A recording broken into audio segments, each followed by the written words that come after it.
और अब आखिर में आज के इतिहास पर नजर डालते हैं। वर्ष 1667 में आज ही के दिन पहली बार किसी जानवर से इंसान के बीच आधिकारिक रूप से ब्लड ट्रांसफ्यूजन किया गया था। एक फ्रेंच फिजिशियन ने 15 साल के बच्चे को भेड़ के शरीर से 12 आउंस यानी 355 मिलीलीटर खून चढ़ाया था। यह प्रयोग सफल रहा था और इस तरह के ट्रांसफ्यूजन को जीनो ट्रांसफ्यूजन भी कहा जाता है। वर्ष 1752 में आज ही के दिन अमेरिकी वैज्ञानिक बेंजामिन फ्रैंकलिन ने यह सिद्ध कर दिया था कि मेघ विद्युत यानी लाइटनिंग भी बिजली ही होती है। बेंजामिन फ्रैंकलिन ने तूफान में पतंग उड़ाकर इस सिद्धांत को साबित करने का प्रस्ताव प्रकाशित किया था। इस प्रयोग को काइट एक्सपेरिमेंट के नाम से भी जाना जाता है और माना जाता है कि बेंजामिन फ्रैंकलिन ने खुद फिलाडेल्फिया में यह प्रयोग किया था। हालांकि इस पर बाद में भी विवाद बना रहा।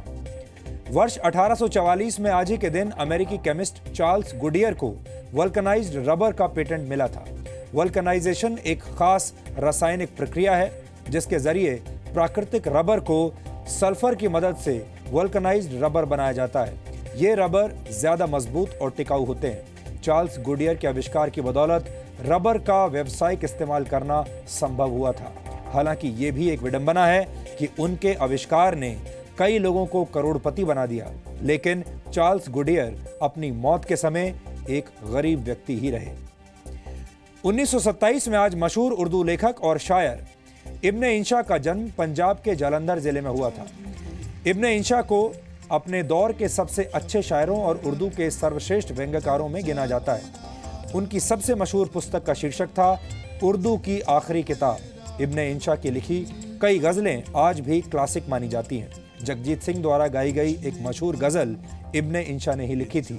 इस गजल के बोल थे, कल 14वीं की रात थी, शब भर रहा चर्चा तेरा। आप में से बहुत सारे लोगों ने ये गजल जरूर सुनी होगी। वर्ष 1947 में आज ही के दिन भारतीय नेशनल कांग्रेस ने भारत के बंटवारे की योजना को स्वीकार कर लिया था। इस दिन माउंटबेटन प्लान को पारित कर दिया गया और कांग्रेस के सदस्यों ने बंटवारे के फैसले को स्वीकार कर लिया। इस प्लान के तहत पश्चिमी पंजाब का मुस्लिम बाहुल इलाका पाकिस्तान बन गया, जबकि हिंदू बाहुल पश्चिम बंगाल भारत में रहा।